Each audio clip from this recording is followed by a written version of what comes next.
Hey guys, it's Rory from A&S Gear, and we're looking at a tank regulator today. This is the Hero 2 regulator from First Strike. So they've gone through all sorts of iterations on this regulator, way back from the original Gorilla regulator up until now, their latest version, which is the Hero 2. And we've got it sitting right here.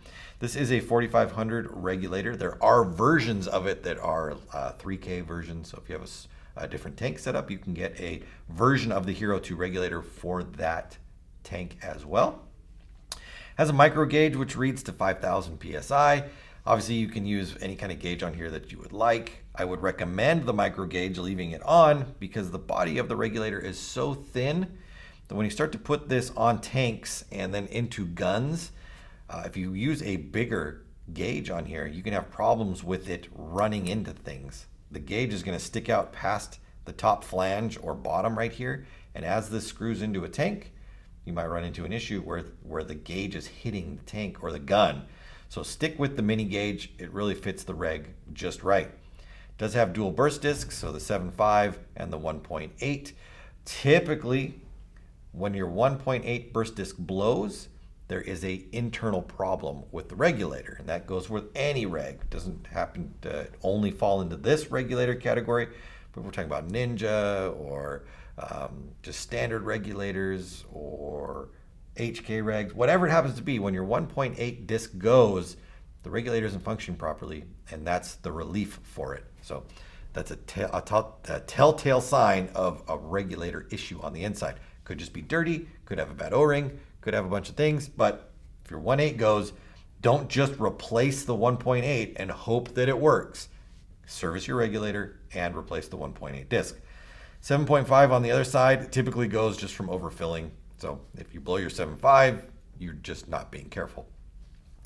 One-way valve is replaceable right here, so we can pull this off and replace the O-ring on the inside if your one-way O-ring goes bad, and obviously the gauge can be replaced as well. Now the cool thing about the Hero 2 is once this screws into a gun, which I do have a gun right here, which we can use. Let's just say this is threaded into this right here. And we don't like the way this ends up.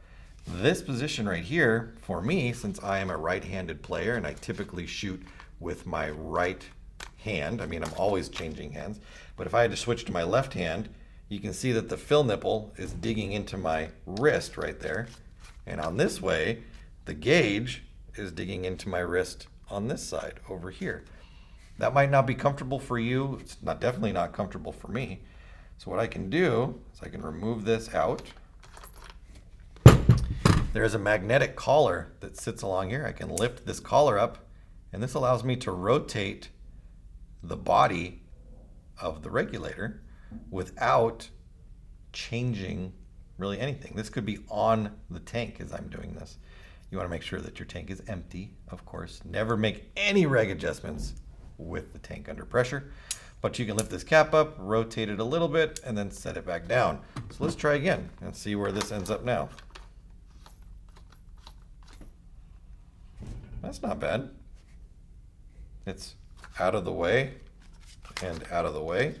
I would actually go for this to be a little bit more vertical, so I'm going to take it off.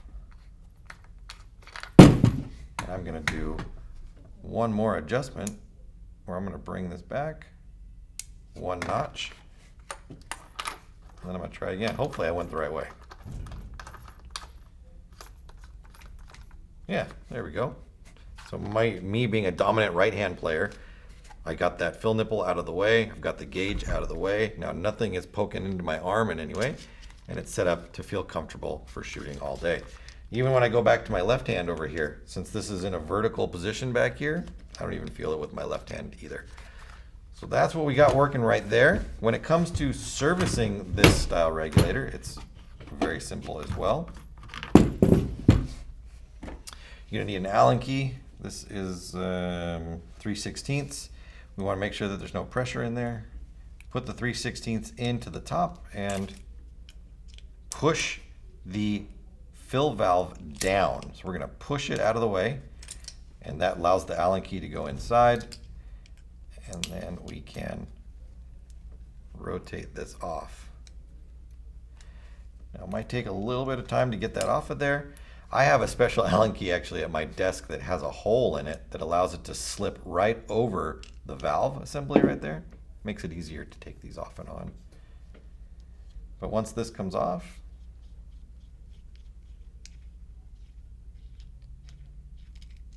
just pull that out of there.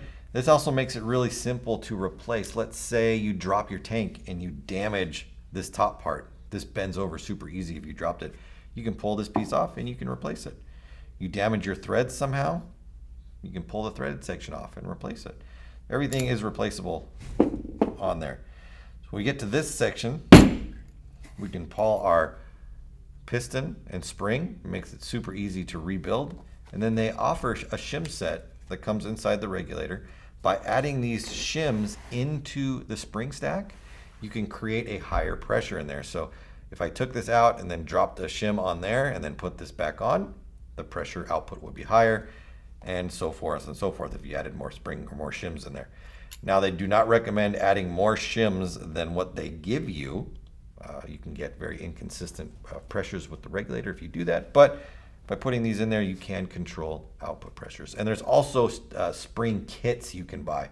If you want to go really low in pressure or you want to go really high in pressure, you can buy a whole kit that is a new spring as well as different shims that allow you to achieve those different pressures.